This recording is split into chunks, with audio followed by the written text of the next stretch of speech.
মৌলভীবাজারে নদ নদীর পানি কমায় বন্যা পরিস্থিতি কিছুটা ভালো হয়েছে। এদিকে হাওরঘাসা উপজেলা কুলাউড়ায় শহরের পানি নেমে গেলেও ব্যতিক্রম উপজেলা পরিষদ চত্বর, স্বাস্থ্য কমপ্লেক্স সহ বেশ কটি গুরুত্বপূর্ণ স্থাপনা।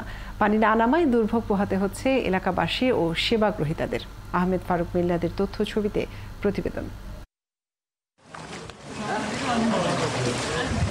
বন্যা কবলিত জেলাগুলোর একটি মৌলভীবাজার। কদিন বৃষ্টি না হলেও রয়েছে জলাবদ্ধতা। পানিতে ডুবে আছে কুলাউড়া উপজেলার শিক্ষা অফিসারের কার্যালয়। এলাকাবাসী বলছেন, এক সপ্তাহে খুব অল্প পানি কমলেও মানুষের বাড়িঘরে এখনো পানি আছে। পানিবন্দী হাজারো মানুষ।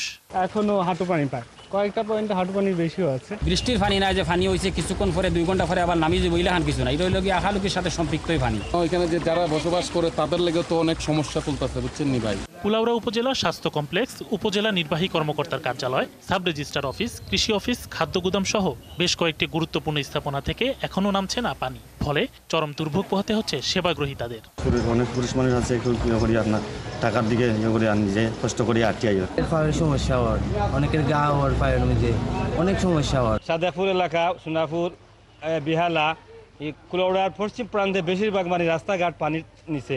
স্বাস্থ্য কমপ্লেক্সে প্লাস্টিকের ঝুড়ি ও কাঠ দিয়ে স্বেচ্ছাশ্রমিক কৃত্রিম একটি সাঁকো তৈরি করেছেন। এখন জন্ম সনদ দিয়ে খোলো বিকাশ স্টুডেন্ট অ্যাকাউন্ট, নিজের বিকাশ নিজে কর।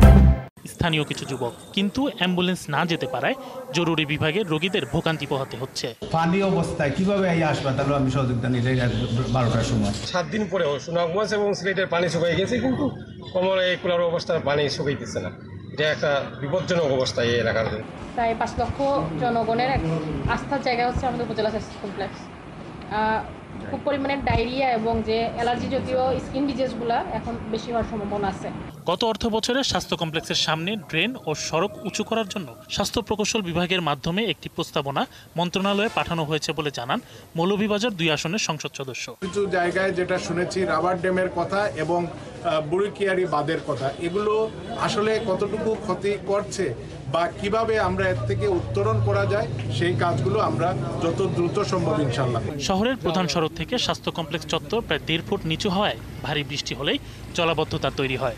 2022 সালেও বন্যার পর প্রায় মাসখানেক পানি না নামায় চরম দুর্ভোগ পোহাতে হয়েছিল এলাকাবাসী। শরীফ আজাদ প্রীতম, 71।